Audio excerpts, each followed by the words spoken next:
நமக்கு வரக்கூடிய பெரிய பெரிய நோய்களை எந்த ஒரு மிஷினும் இல்லாமல் எந்த ஒரு துணையும் இல்லாமல் நாம் நம்ம நோயை கண்டறிகிறது எப்படி? அதாவது இப்போ நான் உங்ககிட்ட பேசிக்கிட்டு இருக்கேன், என்னுடைய கண் பார்த்துக்கிட்டு இருக்கு, என்னுடைய உடல் உறுப்புகள் எல்லாமே வேலை பார்த்துக்கிட்டு இருக்கு, அது வாட்டில் அது செயலை செஞ்சுக்கிட்டு இருக்கு.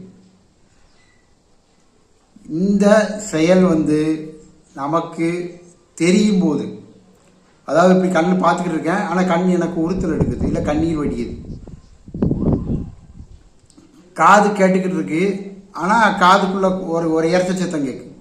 மூக்கு சுவாசம் பண்ணிக்கிட்டு இருக்கு, ஆனால் அதை சுவாசம் பண்ண எனக்கு மூக்கு தடை பண்ணுது, சளியினாலேயோ ஏதோ ஒரு நாள் தடை பண்ணுது. இந்த மாதிரி என்னுடைய இருதயம் துடிச்சிக்கிட்டு இருக்கு, ஆனால் அந்த துடிப்பு எனக்கு தெரியுது.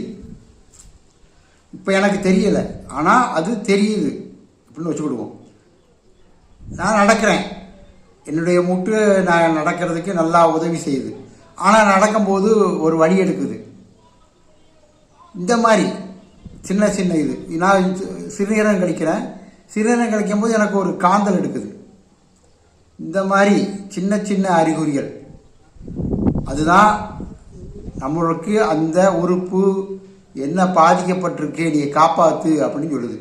இப்போ நான் உங்கள்கிட்ட பேசியிருக்கேன், இருதயம் டப்பு டப்புன்னு அடிக்கிறது எனக்கு தெரியுதுன்னா இருதயம் எனக்கு சொல்லுது, நீ காப்பாற்று, நான் பாதிக்கப்பட்டிருக்கேன், எனக்கு ரத்தம் வரமாட்டேக்கி, இல்லை ரத்தம் போக மாட்டேக்கி அப்படின்னு சொல்லுது. இந்த மாதிரி எல்லா உறுப்பும் நம்மகிட்ட பேசும், நம்மளுடைய உள்ளுறுப்புகள் எல்லாமே நம்மகிட்ட பேசும். ஆனால் அந்த அறிகுறியை உடனே நம்ம கவனித்தா சின்ன நோயாக இருக்கும்போது நம்ம உடவுல பாதுகாத்துக்கலாம். பெரிய தேக்கமாக ஆயிட்டு அப்படின்னா அதை போக்குறது கஷ்டம்.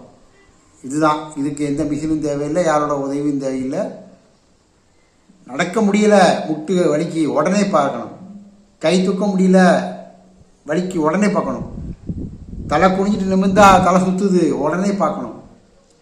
இந்த மாதிரி சின்ன சின்ன அறிகுறிகளை நம்ம உடனே பார்த்தோம், உடனே சரி செஞ்சோம் அப்படின்னா நம்ம பெரிய நோயிலேருந்து தப்பிச்சுக்கலாம். புரிந்தால் சரி.